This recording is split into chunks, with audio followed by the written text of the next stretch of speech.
I find it really funny how fake this background kind of looks right now because the way the shadow is right there. I assure you though, it's very real. What's up, guys?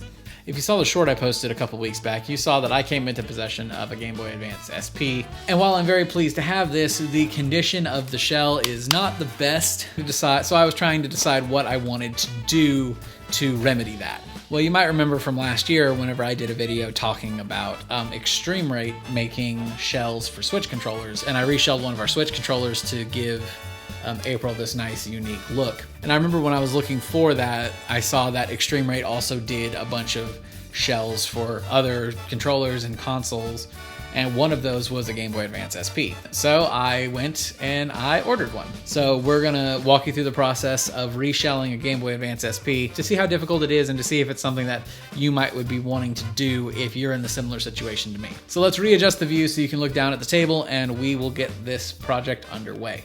All right.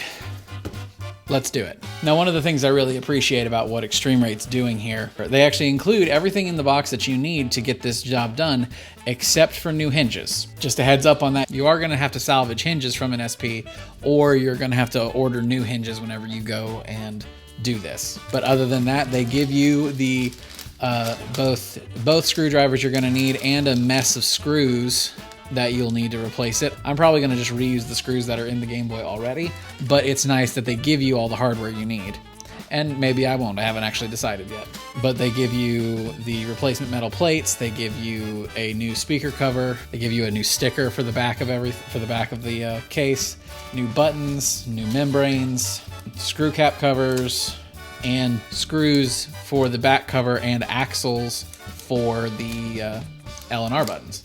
All in all, it's a nice little package, and it's good that they include everything that they do in here, so that way you are able to get this done in one swoop. So long as you actually have a whole SP, so you can salvage the hinges from it, then that's really all you need.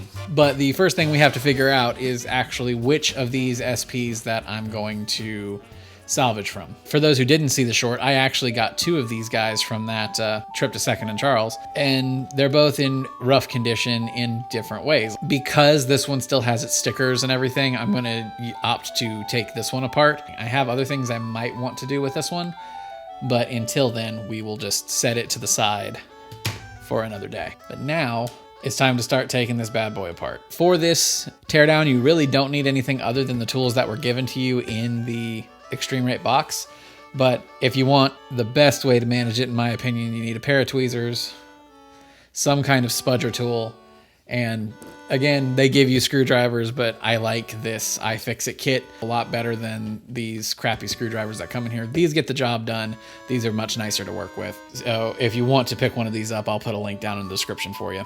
But you're gonna need two of the screwdriver bits. You're going to need a Phillips head and a Y bit, and I'm going to set the lid of the iFixit kit here so it can catch the screws as we take them out. But the first thing we're going to take out is we're going to use that Phillips bit, and we're going to take out the battery. And there we go. Luckily, there's no real pillowing on this battery, so I'm not going to feel bad about reusing this one. We'll just set that to the side for now. All our loose pieces are going to get tossed in here, so that way I don't lose them. Okay, and it's time now to swap over to that Y bit screwdriver,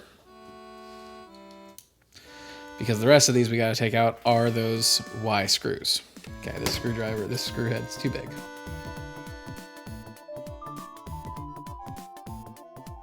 Now, it's important to note that there are 6 of these screws that you have to take out, but they are 2 different sizes. Your 4 corner screws here are these longer screws, and the one that's here underneath where a cartridge would be, and there's one underneath the battery. Those are the shorter screws, so you want to make sure to remember which one goes where. Well, it's a little crusty in there. Not really surprised. Didn't really expect to have to deal with cartridge earwax today, but sometimes that happens.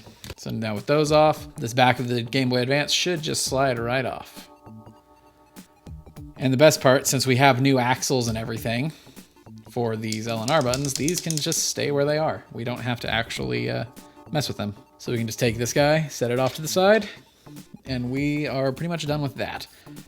So next, Next, we actually have to get the motherboard of the Game Boy out of here. So we have to trade back to that Phillips head screwdriver. And those, all that you got to take out here, here, here.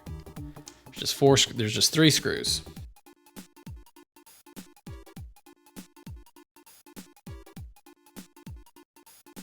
And again, just make sure you keep your screws kind of separated because they are different sizes and different heads. Now that those screws are loose, the motherboard is ready to come out, but we don't want to just go ripping it out because the ribbon cable for the screen is actually attached to here, and you have to get it free before the Game Boy itself will come out. That's where our spudger tool comes in, because as we lift it up, you can see how the ribbon cable is attached to the motherboard right here. Can you focus, please? Thank you.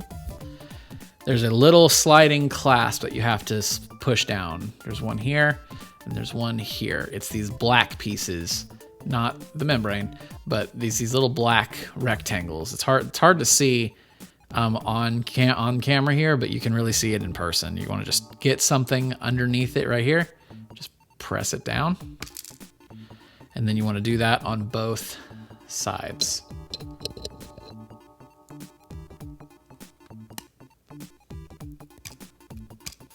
Might have to work it back and forth just a little bit, but once it's free, once it's loose, you can just pull it right off, and there is the Game Boy. Remove these membranes. We're gonna be, we might reuse these membranes as well. I haven't decided yet, because I do like how these membranes feel, but it did come with new ones, so there's nothing wrong with fresh ones, you know? And so we're gonna put this guy off to the side for the time being. But we'll be back for that. The other thing you're gonna wanna salvage out of this is the speaker. The kit also did not come with a new speaker, so you have to salvage your hinges and your speaker. But luckily, the speaker just sets in there and will fall right out. So just set it to the side as well. We will be coming back to that, but not right away. So the next thing we're gonna do is to actually take out the screen. This is the moneymaker for these Game Boys, and the whole reason you'd want an AGS 101 over an AGS 001 is this screen right here. To get to it, we have to take this back plate here off, and to do that, we have to take these these little covers off. Now, there's no real easy way to do that. You kind of just have to get something pointy under them and get them out, like I'm doing here. They are just stuck in there with some adhesive, so get something in there that you can get around and under them, and they'll come right out.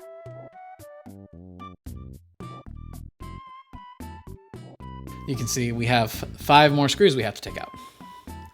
But before we do this, something I almost forgot about, on the back side of it here, we have to get this little cover off. So on the back side of this, underneath the ribbon cable here, there's one more Phillips head screw. We want to get it out. It's out. This little cap comes off, and we have an exposed ribbon cable here.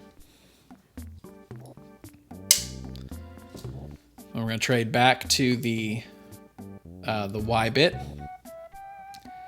We're going to take these 5 screws out. Now with those 5 screws out, we can close the Game Boy, and this back plate should just lift right off.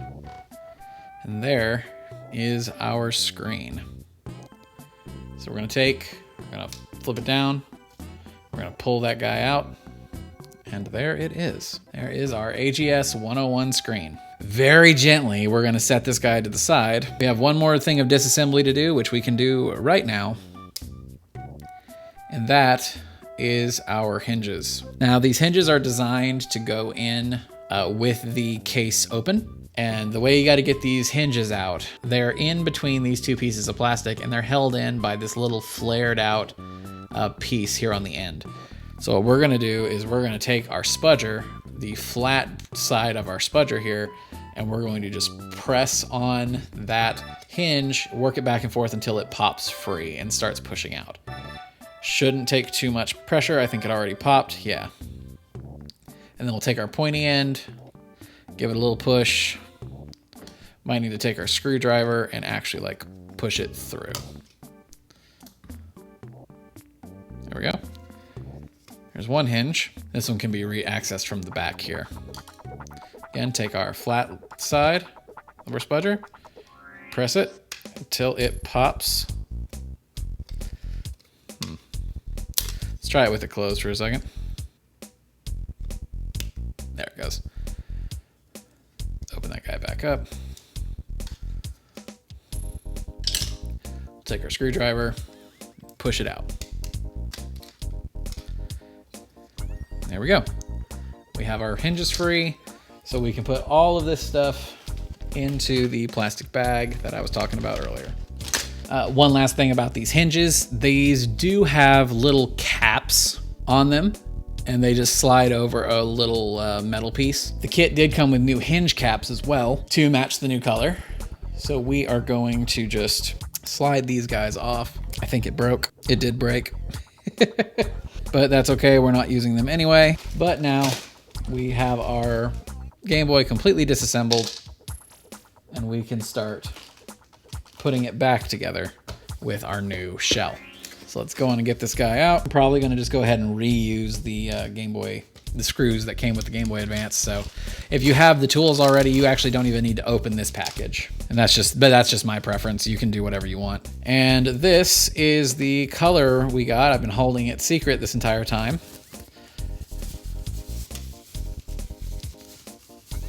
There we go. This nice looking matcha green, as it's called. I do want to say that I feel a little sad because on the website for this color, they showed it when it was assembled. They showed it with white buttons.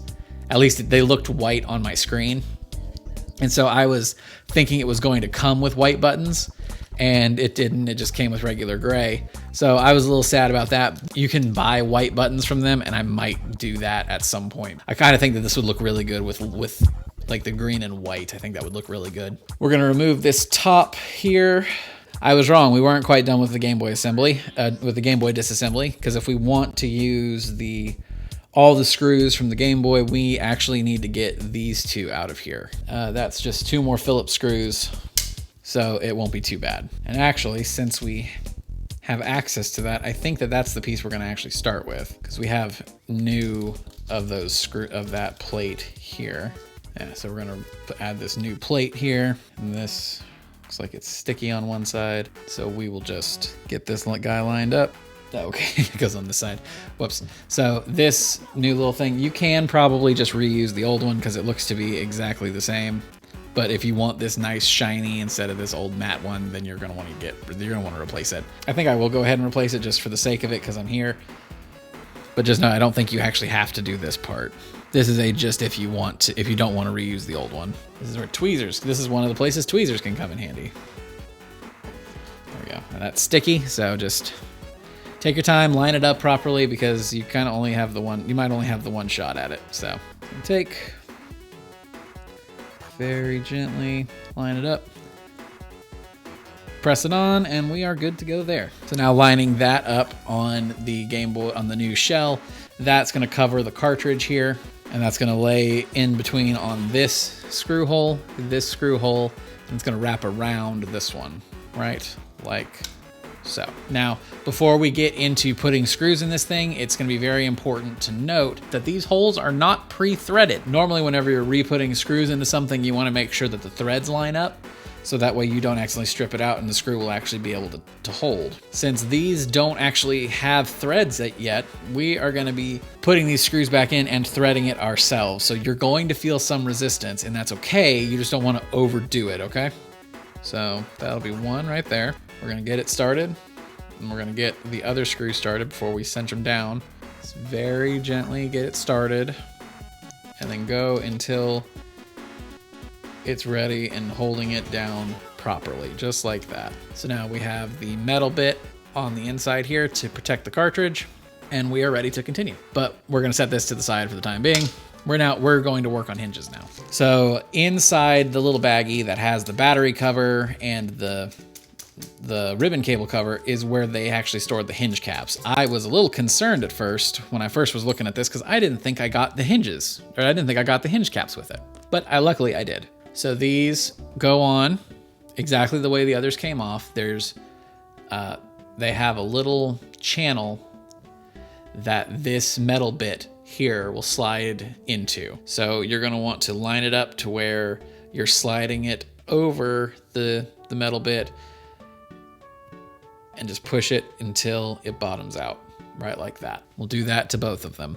Now, there's not really going to be a click in place. It's just going to bottom out. So once you feel like you can't push it anymore, don't try and force it further.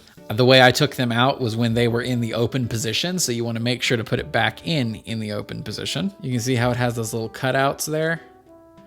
There's corresponding slots inside of the hinge hole. You can see it right there and right there. You want to make sure those line up. And once they do, you can fiddle around with the top half of the shell to get it to where it starts sliding into place, and then you can just push it in the rest of the way. And then once it clicks, and you can verify that the little plastic clips here are on the outside of the shell, you're good, and you can do the other side. There we go. Pops it in place, and we have a nice, firm, closing shell. Next up, we're going to be putting our screen back in place. We have that guy here.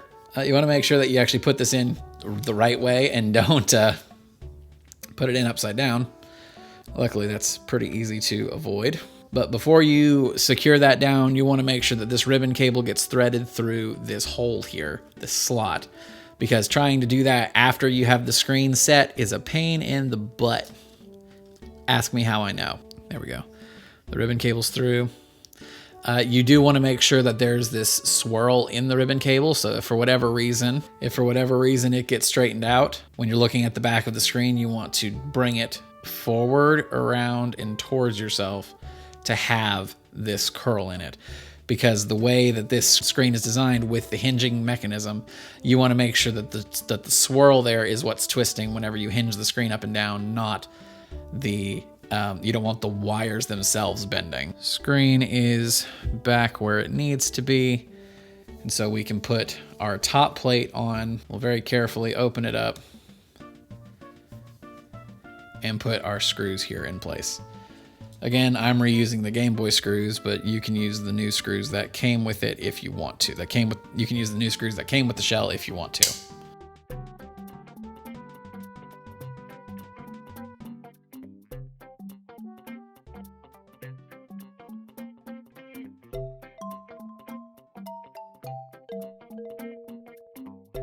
And much like tightening up the lug nuts on a car, you don't want to overdo it, and you want to kind of work around, like work in a pattern around, just to get them set well. And go back over each one, give it just a little bit more snugness, just to make sure that it ain't going nowhere. Just in case I have to take these out, I'm not going to put the screw caps back with the new screw caps on it yet. I will do that after we're done. But next up, we're going to be putting this guy back on. We need to swap back to the Phillips driver. There we go. We're going to just set that guy back there. It's going to cover up the ribbon cable on this side, and it should line up pretty well perfectly on the other side. So again, just get the screw started a little bit, just so it doesn't run away, and then work it into place until it snugs itself up. But now that the screen's in place, and we're pretty much done there, that's got a nice, good pop to it. We're gonna lay our buttons and our new membranes in. So the first thing you need is to drop this little felt piece over where the speaker's gonna go. Just a little something to protect the speaker from dirt. We're gonna lay the speaker in with the actual speaker down, and this little shootout for the contacts going up into this area here. And that just drops into place. There's nothing really securing that down, because when the Game Boy lays on top of it, it lays up right into the position it needs to be in. Next up, we're going to do our buttons. And again, I'm probably going to go back in the future and replace these with white buttons, because I feel like that would look better. But for the time being, we can work with this. Luckily, these buttons go in a specific way. Like you can't accidentally mix up the A and the B button. As you can see here, the way these channels are cut, they line up with little tabs on the buttons. This is the brightness button. That is going to go right there. And we have a button for every spot on this guy. The left and right buttons, and the power slider can hold on for a second. and we will get these in place and move on to the next step with the membranes. Luckily also, like the A button here can only go in a way that it's correctly up and down. So that's also very good. A very good design choice, Nintendo. That's not an ExtremeRate thing. That was something Nintendo did as well. It looks like that this version of the volume slider is not replaceable. Crap. Oh well, I'm just gonna have to. It was different color from the rest of the buttons anyway. As you can see on this other one I have, it's a dark gray, whereas the rest of the buttons are a light gray. So, whatever. That's just gonna have to be how it is. So that one can just go away. And we can start laying in the button membranes. So as far as the A and B button membranes, there's two different sizes of membranes that come with it. The bigger one is the A and B button, and that will just drop right onto it. And the smaller one is the start and select buttons. Now when laying these down, you see how this one side of it has these channels around it, and the other side does not. The channel side is the one that's going onto the case as is, because it wraps around these little spots on the board, or on the case itself. The same goes for this guy. The channel side wraps around it, and this one actually has a little spot that has a pin here that has to wrap around it to make sure that it is lined up correctly. We'll drop this guy on this. And we are actually ready. Oh, well, okay, we're not quite ready because I about forgot something. I have done mods like this in the past, and I always forget the little thing here for the lights. So you want to make sure to add this in to here where the lights are going to wind up being. Now this is going to go in one of two ways, I assume, like this. Yeah, right like that. Perfect. This is probably gonna be the trickiest bit of this mod, because getting the screen here, the ribbon cable to seat back into its spot is not the easiest thing to do. You want to just pull on it a little bit, get as much of it as you can out without pulling too hard. We're gonna just slide it back into place there, right like so. And then we're going to take the tweezers that we had earlier, and we're going to pinch those black locks that we pointed out earlier and close those back up, right like that. And with that done, we can lay this back into place right like that, and we are good to reset these next screws. Now these next ones were the Phillips bit, which is what we have in here. And like we talked about before, you want to just be gentle getting these started, because there's no threads already in the plastic. So just take your time, take it easy, and you'll get there. And now that they're started, we can cinch them down the rest of the way. There we go. Now those are cinched down. Now we are going to take a moment here to make sure that everything is working properly. We are going to just flip our power switch up to the on position. We're going to get our battery here and just ever so gently lay it in place. There we go. So you can see it is working. It's good. That's good. So we could actually go ahead and close these off if we wanted to, but we'll get to that. So next up, we're gonna get our L and R buttons in place. I do want to actually look at these because the springs can be a little screwy. We got our new L and R buttons. We've got it did come with new springs for the L and R buttons. That's good. And it came with some extras too. That's always good to see. I don't know why everything else came in a Ziploc bag and these, the bag with the new axles in it didn't. Also had extra screws in here, which I don't know what those were for. Okay, it's important to note that there are two different versions of this spring. Whenever they're facing the same direction like this, one's on top, one's on the bottom. You want it's gonna depend on which button you're working on as to which one you get. So for the right button, you want the one that's pointed this way when it's on top. So that spring is going to lay down into that channel right there. You're then going to put the axle through the hole here, both through the hole in the button and through this hole in the spring. And that's going to hold that in place. And since this is the right button, it's going to go on like this into here. The axle sits down in these holes right here. You can see there's one in there. The axle sits down into that hole. And then the spring end here, you're gonna wanna flip it down to where it's caught in this little tab here. And this is sometimes easier to do with the spudger too. So just catch it. Sometimes it is, sometimes it isn't. Right like that. And then just push it in to where the spring is underneath the tab, right like that. And then we'll do the same thing on the other side with the other spring.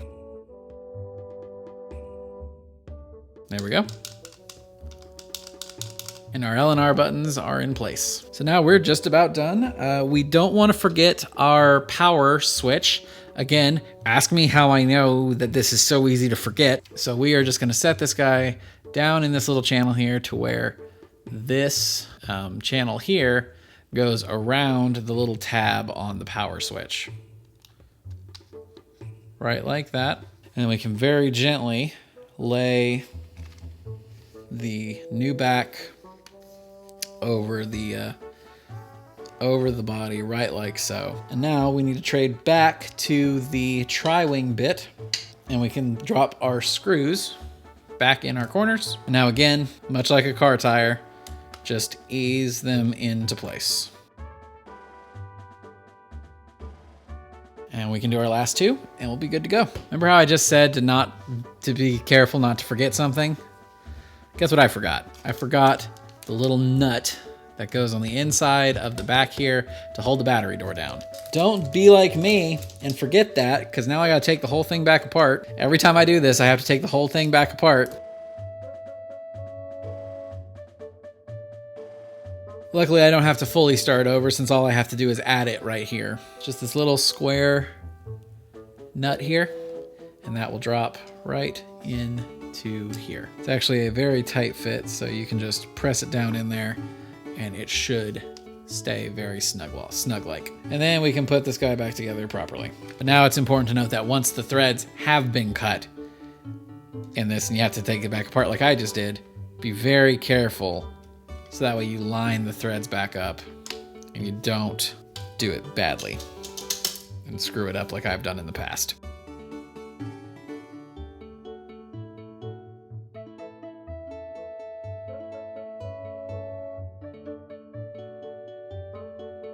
Then we can drop the battery in place. Take that last screw we were just looking at and take that one screw that we were looking at before. The only machine screw actually that's in this whole set. Drop it in place on the guy there. We do have to trade back to the Phillips bit one last time. And then that cinches up nicely. And there we have a AGS 101 Game Boy in this nice ExtremeRate soft touch shell. And then just to finish it out, we'll put the things back on. Luckily, it comes with two sets of these. So that way, if you screw them up, having to take it apart one day, you have a full other set to redo it with.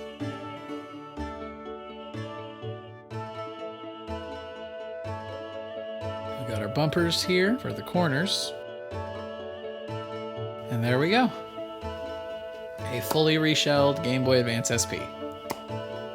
So yeah, that wasn't hard. If I had to give a gripe, I wish there was a little spot for you to like add a USB-C charger. We've been spoiled recently to having one or two charging cables that will do everything that you own. So having to go back to having a very specific proprietary charging cable is just going to be a bit of a pain in the ass. But if you're like me and you're okay with dealing with that, then by all means, this was a very easy mod to do. And something that I feel like you'll benefit from if your shell was as gross looking as mine was. But I think that's going to be it for me for this one. Thank you guys so much for watching, and I look forward to bringing you even more mod style videos just like this one as the days go on. If you liked the video, make sure to go down below and hit the like button. If you like what I do here, then hit subscribe. It helps me out a lot. But I think that's going to be it for me. Thank you guys so much for being here, and I'll see you in the next one. Have a good one, y'all.